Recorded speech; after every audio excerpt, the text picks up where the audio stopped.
भी लिख रहे होंगे कि पत्रकारों ने गलत किया होगा, लेकिन किसी एक पत्रकार ने गलत नहीं किया। वहाँ पर वो पत्रकार वहाँ पर कवरेज करने गए थे, हिमांशु मुकुल, आप सभी उनसे परिचित हैं, बहुत ही शांत स्वभाव के हैं। उनको वहाँ पर एक स्टॉल के कुछ लोगों ने जिन्होंने हमला बोला है, उन्होंने मना किया कि हमारे पशुओं की कवरेज ना करो। क्या गड़बड़ थी हमें नहीं पता, लेकिन उन्होंने कैमरा रोक दिया। तभी स्टॉल से जो है तकरीबन तभी उनकी स्टॉल से निकलकर 8-10 बदमाश युवक आते हैं और उनका फोन खींच लिया जाता है और उनको मारा जाता है। उनका हमारे पास फोन आता है कि हमारे ऊपर हमला हुआ है, डायल 112 को उन्होंने बुला लिया। मैं भी मौके पर पहुंच गया। तभी उनमें से जो 2-3 मेन लड़के थे उनको उन्होंने भगाने की कोशिश करी। मैंने उनको सिर्फ ये कहा कि पुलिस आ गई है, आप बैठिए उनको।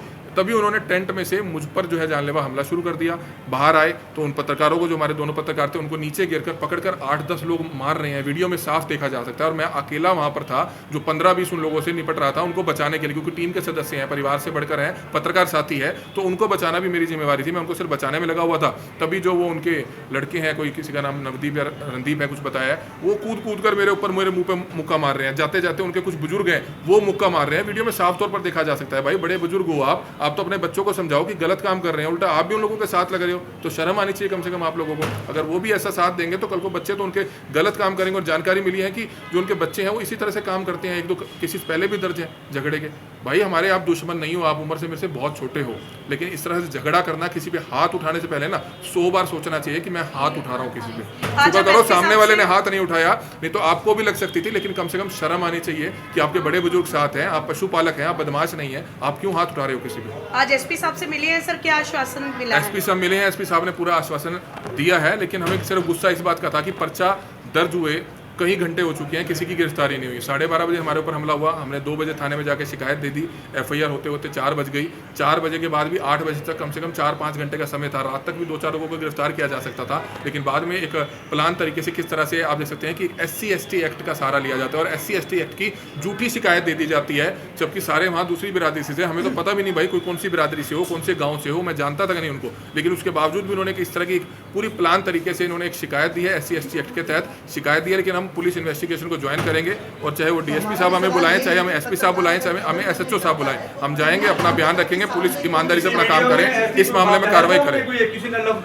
किसी ने कोई लफ्ज नहीं बोला, हम तो पहचानते भी नहीं कि कौन लोग हैं। और पत्रकार से बेहतर कौन जान सकता है कि जाति सूचक शब्द क्या होता है। जाति सूचक शब्द का हम अच्छी तरह से जानते हैं, SC/ST एक्ट का हम अच्छी तरह से जानते हैं, लेकिन ऐसे कुछ लोग होते हैं जो बहादुरी का परिचय देते हैं कि जब उन पे कुछ नहीं होता तो कहीं ना कहीं वो SC/ST एक्ट की एक शिकायत जो है तैयार करवा दी जाती है और वो दे दी जाती है। हमारी सिर्फ पुलिस के अधिकारियों से अपील है कि आपको जो लगता है इस मामले में कार्रवाई करें, लेकिन इंसाफ हमें जरूर मिलना चाहिए। अगर हम सही हैं तो हमें इंसाफ मिलना चाहिए। अगर इंसाफ नहीं मिला तो इतनी गारंटी है कि 24 घंटे का समय आपने मांगा है, हम आपको 48 घंटे जरूर देखते हैं, क्योंकि एसपी साहब नए आए हैं करनाल में, उनको समझने का, सुनने का समय जरूर लगेगा। 2 दिन आप ले लीजिए, लेकिन उसके बाद कार्रवाई होनी चाहिए, क्योंकि उन्होंने तो झूठी SC/ST की शिकायत देकर हमारे पे दबाव बनाने का काम किया है। वो कहीं ना कहीं करनाल के पत्रकार किसी भी कीमत पर बर्दाश्त नहीं करेंगे। हम इन्वेस्टिगेशन ज्वाइन करेंगे, लेकिन कम से कम जिन लोगों ने इस तरह का एक्शन लिया है, पत्रकारों पर जो है हमला बोला है, जानलेवा हमला बोला है, उनके खिलाफ जो है कहीं ना कहीं कार्रवाई होनी चाहिए, उनकी गिरफ्तारी जरूर होनी चाहिए। क्या सोची समझी साजिश लगती है ये?